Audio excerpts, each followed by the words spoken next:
80,000 warriors. The mightiest army in all of the Americas faces tribes with no empire, no stone cities, no gold. And against all odds, the warriors without an empire prevail. This is the confrontation between the Inca Empire and the Mapuche. And what you are about to learn will make you reevaluate everything you thought you knew about pre-Columbian conquests, because there is something they don't tell you in history class.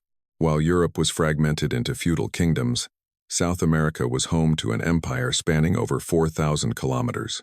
An empire that conquered dozens of peoples, built roads rivaling Roman highways, and moved armies of hundreds of thousands with the precision of a perfect war machine. These were the Incas, and they seemed invincible. But then they reached the south, the territory of the Mapuche, where the river flows cold from the mountains. And there, in those lands, they encountered something they had never met before, an enemy who preferred to die rather than bow. The Mapuche had no emperor, no golden temples, or carved stone fortresses, but they possessed something that made the Incas tremble. They had a warrior culture so fierce that it turned imperial expansion into a nightmare that lasted 3 decades. This untold battle is not a single skirmish. It is a war that spanned a generation and concluded in the most improbable way. But to understand how a people without an empire stopped America's most sophisticated war machine, we need to go back to the beginning. We need to understand who the Incas were when they arrived there. And we need to understand why what they found there terrified them. The year is 1460 AD. Inca Pachacuti has just transformed Cusco from a minor kingdom into the heart of an empire. His name means transformer of the earth, and he certainly lives up to it. In less than 30 years, Pachacuti conquers territory after territory. He subjugates the Chanca, the Lupaca, the Colla. His army is a perfect conquest machine. But Pachacuti doesn't just conquer through violence. He has a system, a method. First, he sends emissaries with gifts, offers alliances, promises protection. He speaks of the benefits of joining the Tawantinsuyu, the empire of the 4 regions. If they accept, great. They are integrated into the empire, retain their local leaders, pay tribute, but gain infrastructure, roads, irrigation systems. It's a hard offer to refuse. But if they refuse the offer, then comes the second phase, a show of force. The Inca army is unlike any other army you've seen. It's divided into perfect decimal units, groups of 10, 100, 1,000, 10,000. Each unit has its commander. Logistics are flawless. They have supply depots at regular intervals along the empire's roads. They can move massive armies without starving. They use slings that hurl stones with lethal force, bronze maces with star-shaped heads, spears, axes, and they have something else: discipline. Trained from childhood, they know how to form lines, execute maneuvers, attack in coordination. When Pachacuti dies, his son, Topa Inca Yupanqui, takes the reins, and Topa is even more ambitious. He looks at the map of the Tawantinsuyu and sees that the south is missing territory, a gap. So, he organizes the largest campaign the empire has ever seen. He gathers over 40,000 warriors. The goal is to conquer to the end of the known world. South, ever south. The first conquests are relatively easy.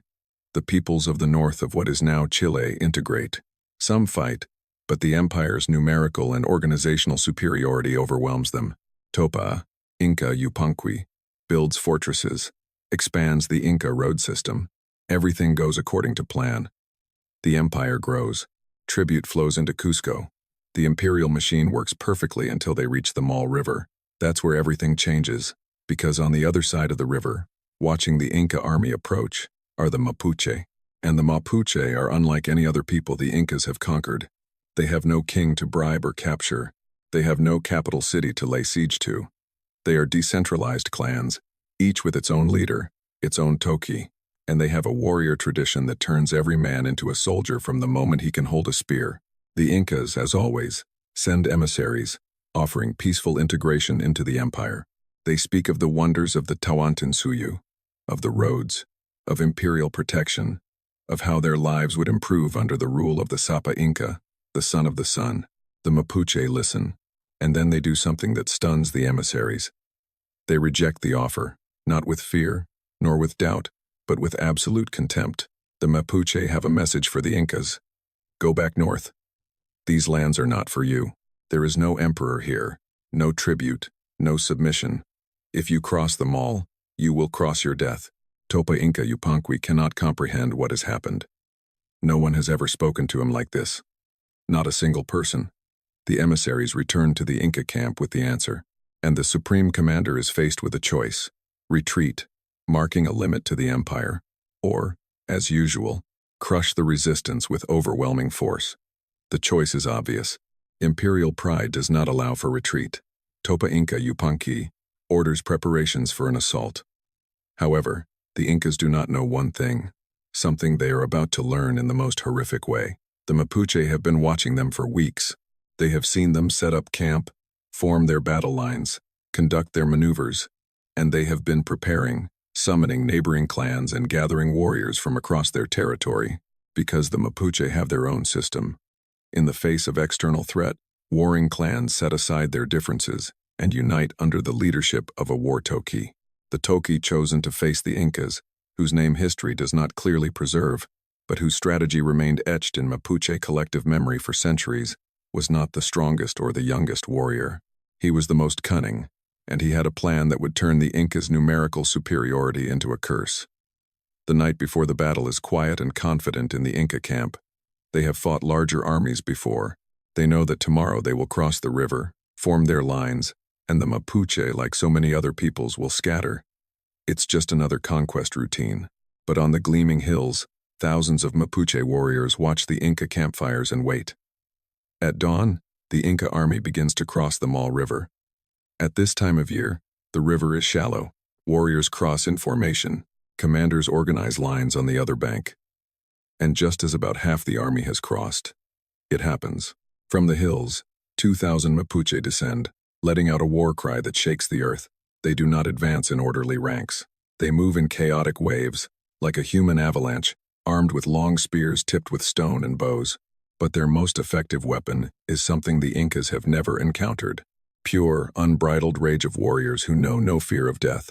The Incas try to form their classic defensive line: slingers in front, spearmen in the second rank, reserves behind. But the Mapuche do not fight like the armies the Incas know. They do not seek an orderly engagement. They seek chaos. They throw themselves at the Inca lines with such savage ferocity that they break their formation. And once the formation is broken, the Incas' tactical advantage vanishes. The fight devolves into hand-to-hand combat, bloody and brutal. Mapuche warriors use clubs of hardwood that crush skulls, spears that pierce padded armor. They fight with a ferocity the Incas are not prepared for, because the Incas fight for empire, for tribute, under orders from the Sapa Inca, while the Mapuche fight for their land, for their freedom, for their right to bow to no one. Half of the Inca army, still crossing the river, is trapped. They cannot help their comrades without endangering themselves in the water. Those who have already crossed are being massacred. Inca commanders shout orders, but chaos reigns supreme. And then, the Mapuche Toki executes the second part of his plan. Another group of Mapuche warriors attacks the flank of the army still on the north bank of the river. Now the Incas are divided, attacked from two fronts, unable to use their numerical superiority. The battle turns into a slaughter. Bodies fall into the Mal, and the river literally turns red. This is not a metaphor. This is what chroniclers later recorded. The water flowed red for hours. Topa Inca Yupanqui watches from a rise, and for the first time in his military life, realizes he is losing. Not just losing a skirmish, he is losing an entire battle against an enemy who should have been easy prey. He has two options: send reinforcements and risk losing the entire army, or retreat and save what's left of his forces. The decision is brutal, but the only one possible. He gives the order to withdraw. The surviving Inca army, in complete disarray, crosses the Mal back. The Mapuche pursue them to the bank but do not cross the river. They don't need to. They have delivered their message in the clearest possible way. This is our limit. This is where your empire ends. The Inca losses are devastating. Thousands of warriors killed, thousands wounded, morale shattered. Topa Inca Yupanqui camps north of the Mal and sends messengers to Cusco. He needs reinforcements. He needs time to reorganize. But more than anything, he needs to understand what the hell just happened, because this shouldn't have happened. The Incas had conquered vast territories. They had put down rebellions of mountain peoples, but they had never, ever been stopped like this. so brutally, so completely. The Mapuche return to their lands. They celebrate their triumph, but without self-delusion. They know the Incas will return. An empire does not fold after a single setback. The empire's resources are boundless.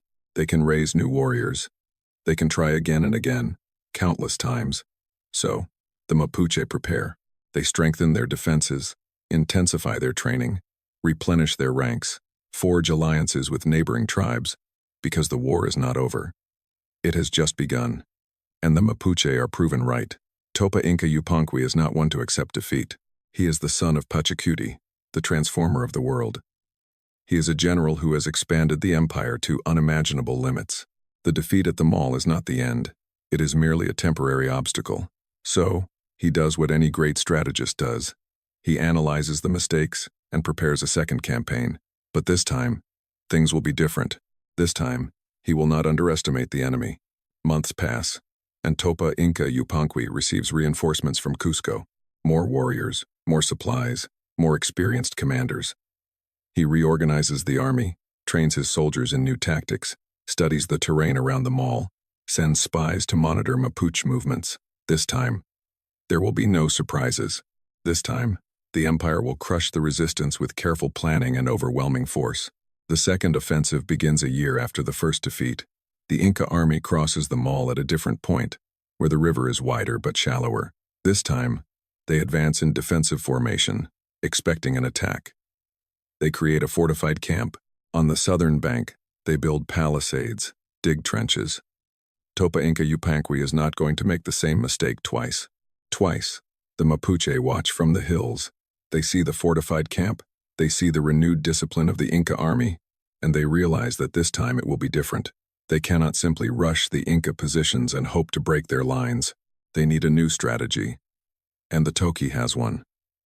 Instead of attacking the main camp, the Mapuche warriors begin a war of attrition. Night raids on Inca patrols, ambushes on supply routes, swift raids on small groups of warriors detached from the main camp. The Mapuche know every inch of this territory, every hill, every valley, every forest. The Incas are on enemy soil, and this advantage is deadly. Inca losses slowly accumulate. Not thousands in a single battle, but 10 here, 20 there, 50 inches, a well-planned ambush. But over time they add up, and something worse than losses begins to affect the Inca army. Fear. The Inca warriors begin to fear leaving the camp. They fear the darkness. They fear the forests, because they know that hidden there, the Mapuche await them. Topa Inca Yupanqui tries to provoke a decisive battle. He advances with a large portion of his army into Mapuche territory, searching for the enemy. But the Mapuche do not oblige him. When the Inca army advances, the Mapuche retreat, disappear into the forests, into the mountains, avoiding a pitched battle. And when the Incas retreat, exhausted, having found no main opponent, the Mapuche reappear, attack the rear guard, eliminate stragglers, and disappear again. It is perfect guerrilla warfare, which erodes the morale of the Inca army, because Inca warriors are trained for open battles, for sieges, for fights where discipline and organization bring victory. They are not trained for this war of shadows, where the enemy never stands still, never accepts battle on unfavorable terms, never surrenders. Months pass, and the Inca army remains bogged down south of the mall. It cannot advance without incurring prohibitive losses. It cannot retreat without admitting a humiliating defeat. Topa Inca Yupanqui faces a situation no Inca commander has ever encountered. A stalemate. An empire that conquered peoples in weeks has, for months, been unable to advance more than a few kilometers. And then, news arrives from Cusco. Trouble in the north of the empire, a rebellion. Peoples who see the imperial army stuck in the south and think that perhaps now is the moment to cast off the Inca yoke. Topa Inca Yupanqui must make a decision. He can remain in the south, obsessed with conquering the Mapuche, while the empire crumbles in other regions. Or, impossibly, he can admit that the empire has a limit. The decision is agonizing. It contradicts everything Topa Inca Yupanqui believes in. It contradicts the imperial ideology that states Tawantinsuyu is destined to rule the known world. But it is also a pragmatic decision. A great general not only knows when to attack, he knows when to retreat to preserve what he already has. Topa Inca Yupanqui gives the order for a final withdrawal. It is not a chaotic flight, as it was the first time. It is an organized, disciplined retreat. The Inca army crosses the mall again and establishes fortifications on the north bank. The hidden meaning is clear. This far we have come. This is our southern border. We will not cross it again, but you must not cross north of it either. The Mapuche accept this unspoken limitation, not because they fear the Incas, but because they have never sought to conquer their lands. They only wanted to defend their own and live in peace, and they succeeded. They achieved what no one else could. In South America, they stopped the expansion of the continent's largest empire. But the story does not end here. Although Topa Inca Yupanqui acknowledges the border at the mall, he is not ready to accept complete defeat. A new plan forms in his mind. If he cannot conquer the Mapuche by force, he will do it differently, over time, patiently. Using the empire's proven strategy of cultural assimilation, the Incas begin to build settlements near the mall. They invite neighboring Mapuche peoples to integrate into the empire, offering protection, trade, and advanced agricultural technology. Some agree, a few, but some, and these peoples form buffer zones between Mapuche and Inca territories. The border stabilizes. Topa Inca Yupanqui returns to Cusco, suppresses the rebellion in the north, and continues to expand the empire in other directions, to the east into the Amazon jungle, along the Pacific coast. Tawantinsuyu continues to grow. However, in the south, the mall remains like a scar, a reminder that even the greatest empire has its limits. Years pass, Topa Inca Yupanqui dies, and power passes to his son, Huayna Capac. Huayna is the last great Inca emperor. Under his reign, the empire reaches its zenith, millions of inhabitants, thousands of kilometers of territory, a network of roads connecting the entire empire, irrigation systems, fortresses, temples. This is the apex of Inca power. Huayna also turns his gaze south, contemplates the Mapuche, and wonders, will he finally be able to conquer what his father and grandfather could not? He organizes a third campaign, the most massive of all. He gathers an army of over 50,000 warriors, the best generals, the best weapons, and perfect logistics. This time, he is confident of the empire's victory. Huayna Capac's troops move south with the confidence of one who commands America's most powerful war machine. But Huayna Capac is also a shrewd strategist. He has studied his father's campaigns, knows what went wrong. He understands that the Mapuche cannot be defeated with conventional tactics, so he adopts a new strategy, not to seek a decisive battle, but to achieve gradual control of the territory through a network of fortresses. The plan is brilliant in its simplicity. Build pucaras, stone fortresses, at regular intervals, each occupied by a permanent garrison of warriors. Connect them with roads. Create Mitamese colonies, loyal inhabitants relocated from central regions, to settle the conquered lands. This is a Roman strategy of border fortifications, developed independently on the other side of the world. And theoretically, it should work. The first fortresses are built without significant resistance. The Incas occupy positions north of the mall and begin to advance slowly southward. They cultivate the surrounding lands, bring in families, build storage for supplies. Each fortress is a statement of intent to stay. These stones, laid with the precision characteristic of Inca architecture, say, "We have come to stay." The Mapuche watch and argue. Some Toquis believe they should immediately attack the fortresses before they are reinforced. Others point out that attacking fortified positions is precisely what the Incas want. It means fighting on territory where the empire has an advantage. So, they choose another strategy.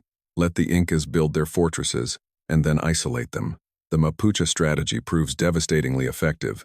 They do not attack the fortresses directly. They attack everything else. The roads between the fortresses, the supply caravans, the cultivated fields, the groups of workers, turning each fortress into an isolated island in hostile territory. The Inca garrisons find themselves trapped.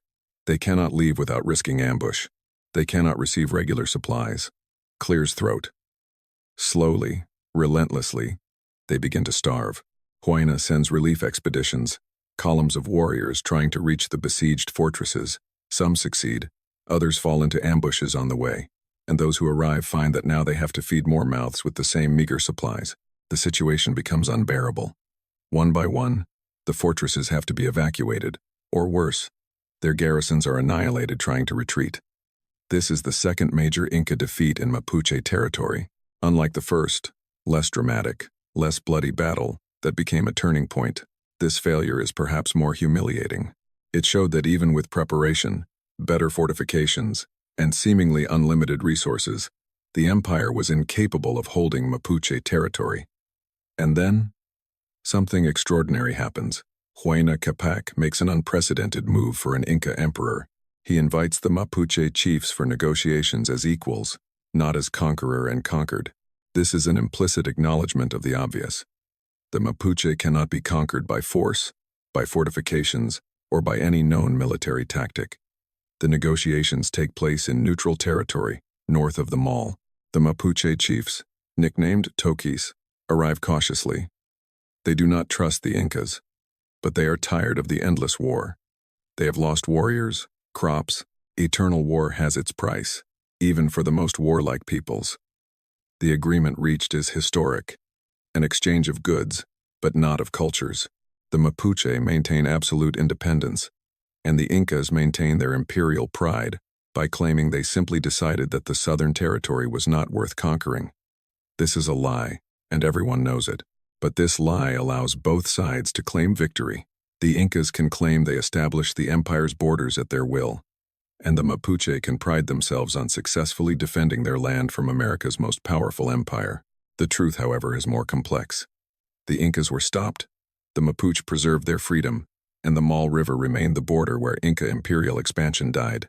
Huayna Capac returns to Cusco and never again speaks of conquering the south.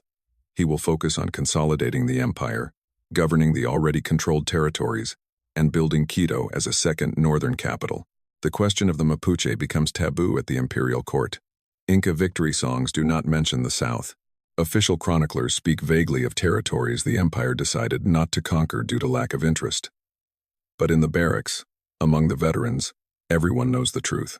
In the south, beyond the Mal River, there is a people who were never conquered, a people without an empire, but with something more valuable, an unbreakable will to remain free. But here the story takes an unexpected turn that no one could have foreseen. While the Incas and Mapuche establish their uneasy border, learning to coexist in a tense peace, something momentous is happening on the other side of the world. The year is 1532 AD. It has been 40 years since Columbus reached the Caribbean, and the Spaniards have been busy. They conquered the Caribs, destroyed the Aztec Empire under Hernán Cortés. Rumors reach them of another great empire to the south, an empire of gold and precious stones stretching along the western coast of South America. Francisco Pizarro arrives in Peru with fewer than 200 men. This is a ridiculously small force, but Pizarro has advantages that American peoples have never encountered: horses, firearms, steel armor, and most importantly, he is incredibly lucky, because he arrives at the very moment the Inca Empire is torn apart by a civil war between two brothers, Huáscar and Atahualpa. The Inca Civil War is brutal. Atahualpa ultimately wins and captures Huáscar, but the empire is weakened and divided, and then these strange bearded men on unseen beasts appear. Atahualpa, confident in his strength, agrees to meet Pizarro in Cajamarca. It is a trap. What follows is the fastest and most devastating collapse an empire has ever experienced. Atahualpa offers an impossible ransom: to fill a room with gold and 2 rooms with silver. The Incas comply. They melt down sacred statues. They strip temples. They bring treasures from all corners of the empire. Pizarro accepts the ransom and then executes Atahualpa. A pure, but effective, betrayal. Tawantinsuyu collapses. Without an emperor, without centralized leadership, the conquered peoples see their chance and revolt. The Spaniards conquer Cusco, install a puppet emperor. Warriors of conquest become warriors of resistance. Some Inca generals, like Manco Inca, flee to the mountains and continue to fight. But the empire, as a cohesive political structure, ceases to exist. And here our story takes its most ironic turn. The Spaniards, drunk with victory after destroying the Inca Empire, look south and see the same territories that the Incas had failed to conquer, the lands of the Mapuche. The Spaniards, having just defeated South America's greatest empire with fewer than 200 men, think, if we conquered the Incas, conquering tribes without an empire will be a trivial matter. They have no idea what hell they are about to enter. Pedro de Valdivia, is the conquistador chosen to conquer Chile. He is a veteran of European wars and the conquest of Peru. Experienced, cruel, ambitious, he sets out from Cusco in 1540 AD with 150 Spaniards and thousands of supporting indigenous people. Most of the Yanaconas were either loyal or compelled into service. His mission: to found cities, establish encomiendas, conquer the local peoples, and extract wealth. It was the standard plan for Spanish conquest. The beginning was successful. Valdivia crosses the Atacama Desert, one of the most inhospitable places on earth.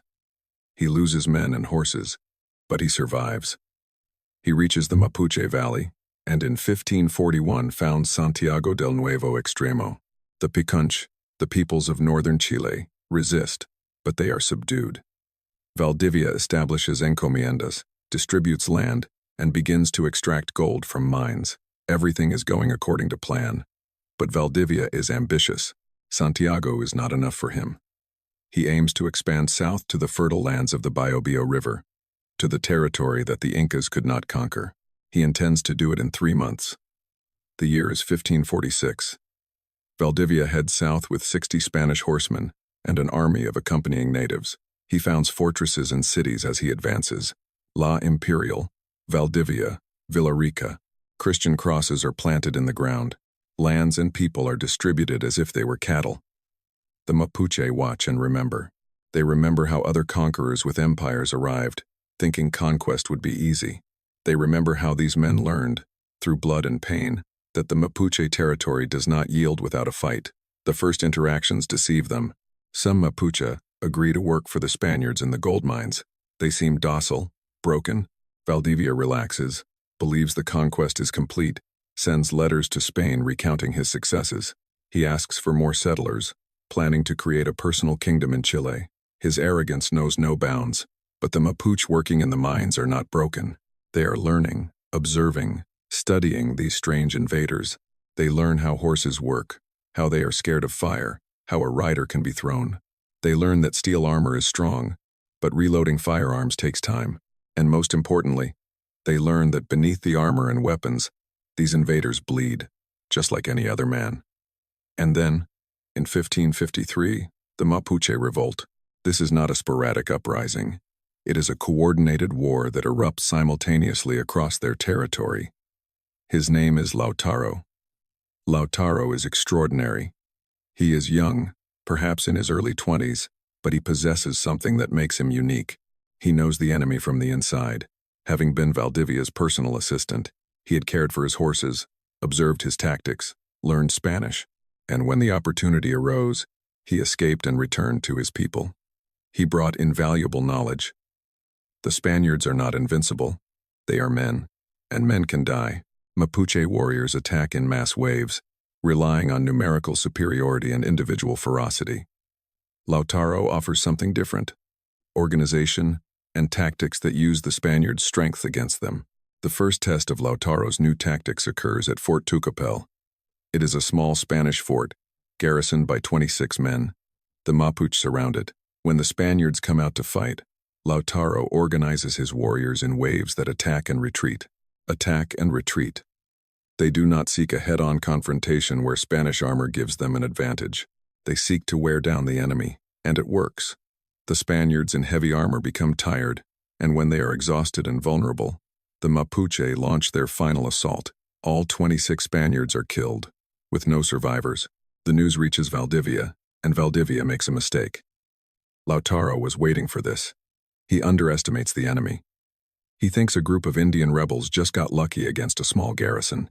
He thinks that if he personally leads his best cavalry, he will crush the rebellion in a single day, and so he leaves Concepcion with 50 Spanish horsemen, the best of the best, veterans of European wars and wars against the Incas.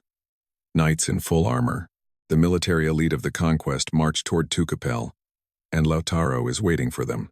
Lautaro has chosen the terrain perfectly. It is a wooded area where horses cannot maneuver freely, where the Spanish cavalry loses its mobility advantage, and he has organized thousands of Mapuche warriors into echeloned groups, each with specific instructions. They are not going to fight like an unorganized horde. They are going to fight like an army.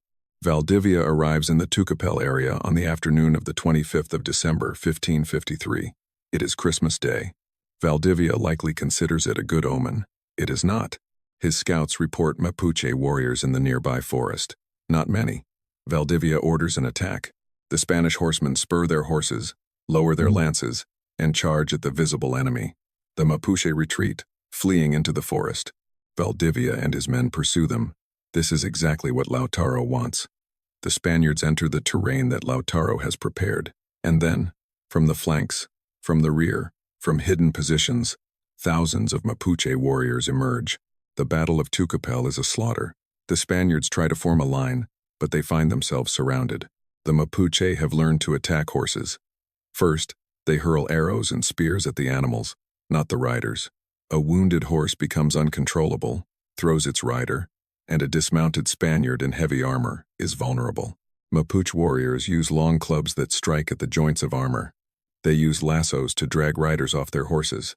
They effectively use the terrain, their numerical advantage, and, most importantly, exhibit the absolute rage of warriors defending their land from enslavers. The battle lasts for hours. The Spaniards fight desperately. They are veterans and kill many Mapuche. However, for every Mapuche who falls, 2 more arrive. Lautaro shouts orders everywhere, reorganizes his fighters, directs the attack with the precision of a great general.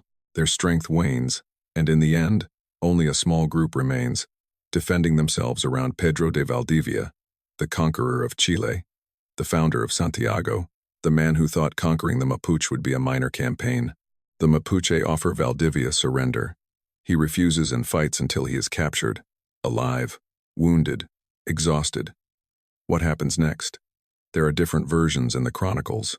Some claim he was executed immediately. Others say he underwent a ritual, forced to drink molten gold. It was a symbolic death for his greed. One thing is certain. Pedro de Valdivia dies at Tucapel, and with him, 50 of Chile's best Spanish horsemen die. This is the greatest defeat the Spaniards suffered in the entire conquest of America, more devastating than any battle against the Aztecs, more humiliating than any retreat before the Incas. For here, it was not a group of ordinary soldiers who perished, but the very governor of Chile and the elite of the Spanish cavalry. The message carried by his death is deafening. Panic grips everyone. Southern cities are hastily evacuated. Settlers flee to Santiago. Local allies desert en masse, and commanders consolidate their positions. In a matter of weeks, everything Valdivia had built south of the Biobío River collapses. Lautaro does not stop. He now has the advantage. His legendary victory has turned Mapuche warriors from across the territory into adherents of his tactics. He reorganizes the Mapuche army into units capable of acting autonomously. He creates Mapuche cavalry units using captured horses and trains their riders. He transforms the Mapuche from tribal warriors into a modern army. And his ultimate goal is daringly insane: to conquer Santiago, to completely expel the Spaniards from Chile. Lautaro moves north with thousands of warriors, attacking and destroying Spanish forts along the way. Each victory draws more warriors to his cause. Each Spanish defeat erodes the morale of the invaders. The Spaniards in Santiago are in terror. They send desperate messages to Peru, begging for reinforcements.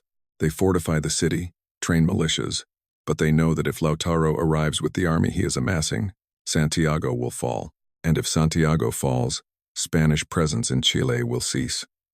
Lautaro reaches the outskirts of Santiago in 1554, sets up camp, and begins to plan a siege. But here he makes his first strategic mistake. Instead of attacking immediately, he waits. He wants to gather more forces. He wants to ensure absolute victory. He gives the Spaniards time, and the desperate Spaniards use that time. They organize a preemptive strike expedition. 60 Spanish horsemen under the command of Francisco de Villagra. It is a suicide squad.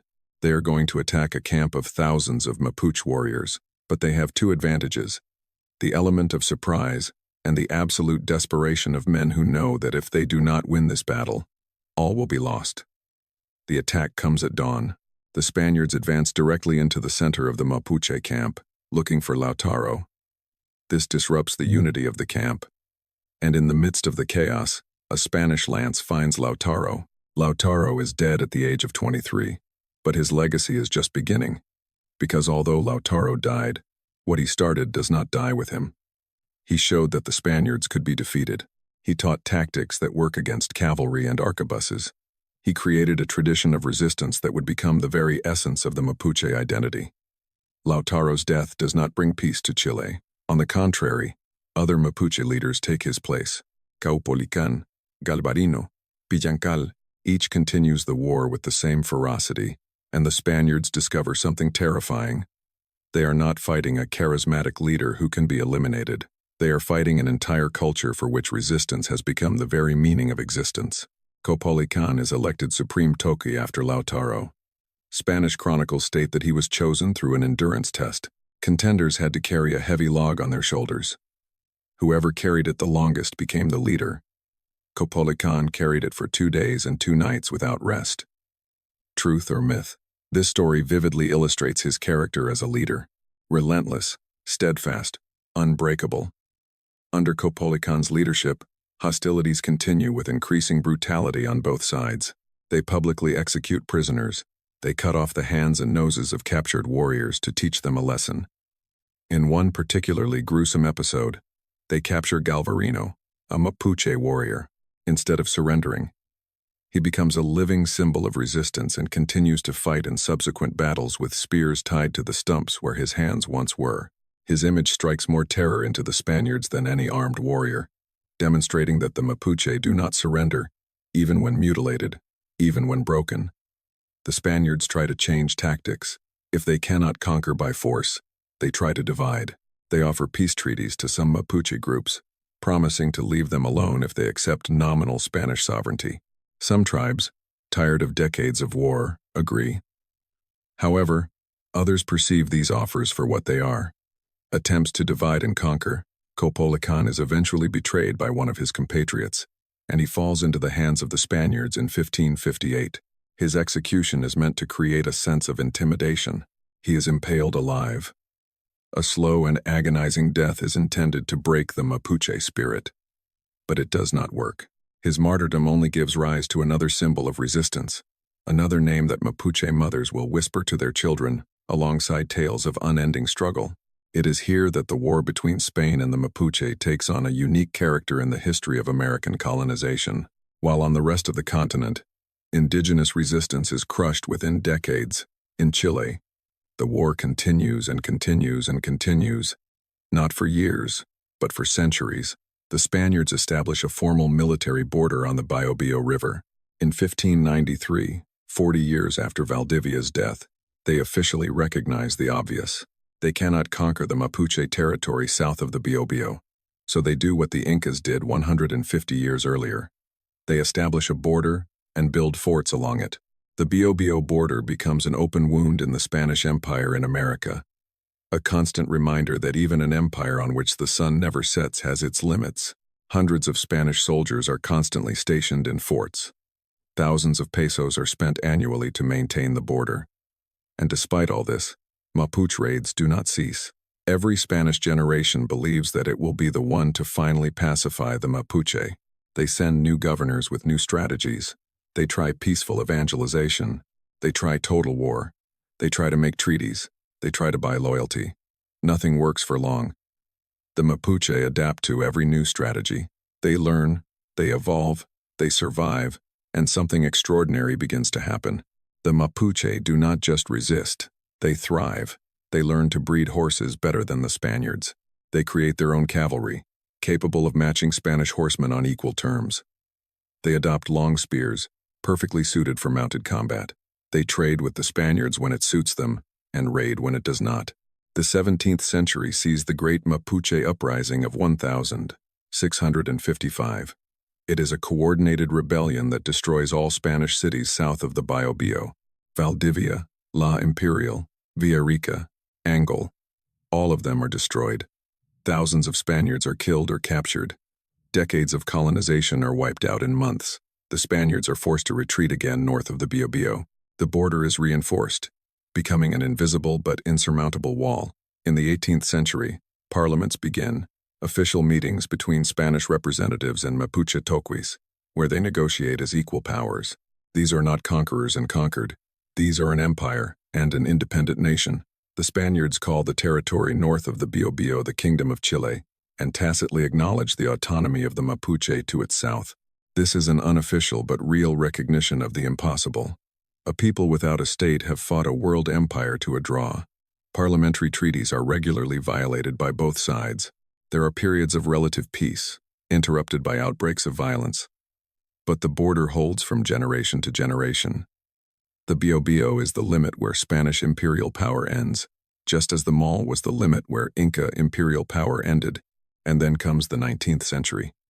The warriors for independence flare up across Latin America. The Criollos rebel against Spain. Chile declares independence in 1810. Bernardo O'Higgins and José de San Martín fight to liberate the new nation from Spanish rule and win. Chile is free, but a problem arises.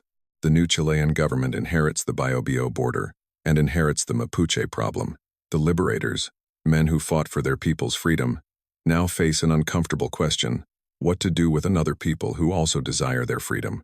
Some Mapuche Toqui support Chilean independence, believing it will bring them more benefits than Spanish rule. Others are skeptical, and as it turns out, the skeptics are right. The newly formed Republic of Chile looks south with the same covetous eyes that the Incas and Spaniards once did. They see fertile lands, vast forests, new opportunities, and they perceive the Mapuche as an obstacle to progress and modernization. The rhetoric changes, but the intention remains the same: to subjugate a people who have never been conquered. In the first decades after independence, Chile is too busy consolidating its statehood to deal with the southern territories. The country experiences civil wars, conflicts with Peru and Bolivia. However, by the 1860s, as the nation stabilizes and expansionist ambitions begin to grow, the Chilean government decides to solve the Mapuche problem once and for all. They call this operation the pacification of Araucanía. However, the name is a blatant lie. It is not pacification, it is invasion. It is conquest. It is the final attempt to break 300 years of Mapuche resistance. The Chilean army, now equipped with modern rifles, artillery, telegraph, and all the advantages of 19th century technology, invades Mapuche territory. The campaign begins in 1862 and will last over 20 years. It will not be an easy task, because with the Mapuche, it is never easy. But this time, technology changes the balance of power. Repeating rifles fire faster than any warrior can attack. Artillery destroys fortifications from unimaginable distances. The telegraph allows instant coordination of troop movements. But even with all these advantages, the Mapuche offer fierce resistance. Quilipan, the Toqui of the time, organizes the resistance with the same tactical insight that Lautaro demonstrated 300 years earlier. He uses guerrilla tactics, attacks supply lines, avoids open battles where the Chilean army has a technological advantage. He turns every kilometer of territory into a costly battle for the enemy. The Chilean army responds with systematic brutality. They burn rucas, the traditional Mapuche dwellings. They destroy crops, confiscate livestock, displace entire communities. This is a war of extermination disguised as a military campaign. In 1881, the Chilean army declares victory. They have built forts across Mapuche territory. They have divided the land into plots for Chilean and European settlers. They have driven the Mapuche into reductions, small plots of land that constitute only a fraction of what they once owned. After 400 years of resistance, after defeating two empires, the Mapuche have finally been subdued.